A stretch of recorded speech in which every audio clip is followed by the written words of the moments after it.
Hey gang, today we're here looking at this Bell SRT Modular helmet.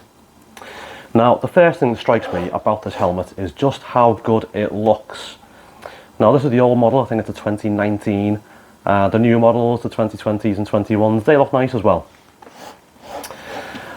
So it's a really nice looking lid and it's got some really good functions too. So obviously for starters it's a modular helmet, which means the front comes up.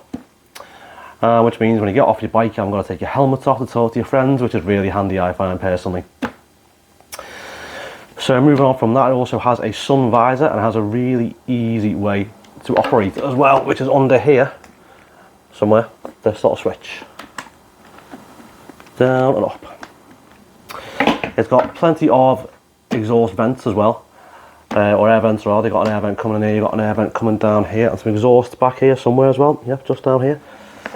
At the back there.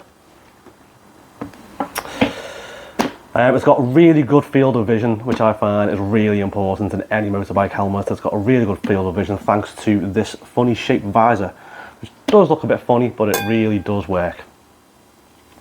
Another thing to notice with this lid in particular is it's extremely comfortable. So I've had this lid for about 1.5 years now. It's probably the most comfortable lid I've ever owned.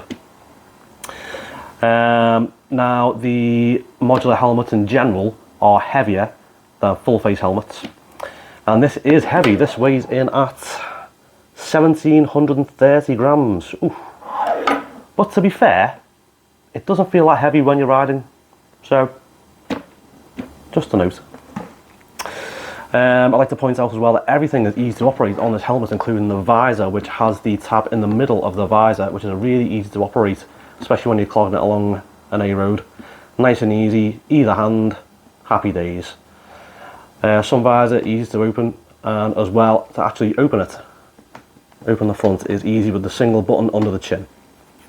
And again, with ease of operation, the strap is a quick release as opposed to a double D, which you get on the HJC lids.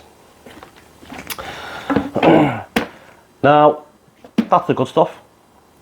Moving on to the not so good stuff. Unfortunately, this lid, in my experience, has let in quite a bit of air and has quite a bit of road noise as well. Now I was warned of this before buying an open face helmet, or rather a modular helmet, but I think it's just a bit too loud, especially on the motorway. Any extended motorway miles, I don't want to be wearing this at all. A roads, B roads, around town is absolutely fine, not a problem, but motorways are an issue with noise. The other bad issue with this helmet in particular is that it came with a pin lock insert, which is great news, and I've had pin lock in my past few helmets and it's been great. The only thing with this is I couldn't actually fit it properly. There was always a small air bubble. However I tried to do it 10, 11, 12 times and gave up in the end. So I'm now using a pin lock usable helmet with no pin lock insert, which is a bit disappointing if I'm honest.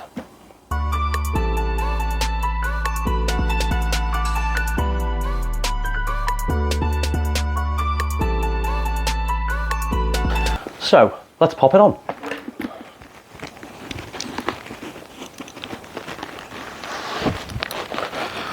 Now, as we discussed several times already, the features in this helmet are all really easy to use, and this includes the actual strap, which is really easy to use. Done. And it's the same with undoing the strap as well. You just pull on this bit here, and off it comes. Real simple, real good stuff. The visor itself with the central tab, which is a fantastic feature. Either hand, job's a good one. The actual central front of the helmet as well, one button underneath, real easy operation. So whether you're still or riding, you can open it real easy. And then there's a sun visor as well, which again is really easy to operate as we discussed. Back here, and there. And then you've got the air vents as well, which again are easy to operate. You've got a little button down here, open, close, and one up here as well, open, close. Super easy to operate, really good stuff from Bell there.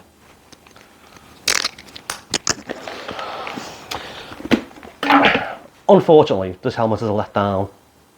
As we already discussed, the pin lock insert is not easy to fit, and in the end I've not fitted mine, which is a letdown. And also, it's a noisy lid too, it lets a fair amount of air in. So I couldn't very well recommend this helmet knowing that. And in fact, if I was to go back in time, I wouldn't buy this helmet. Instead, I'd opt for the HJC i90, which gets rave reviews. Maybe in the future, I'll get one of them and give you a review on that. But until then, guys, hope you enjoyed the video. Take care.